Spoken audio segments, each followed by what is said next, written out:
You ask Tiger to solve. This deals with linear equations with one unknown. The final result is x equals -11/8. Let's solve it step by step. Simplify the expression. Simplify the arithmetic. Group all x terms on the left side of the equation. Subtract 92x from both sides. Simplify the arithmetic. Group like terms. Simplify the arithmetic.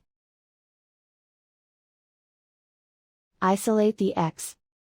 Divide both sides by -8. Cancel out the negatives. Simplify the fraction. Move the negative sign from the denominator to the numerator. And so the final result is x equals -11/8.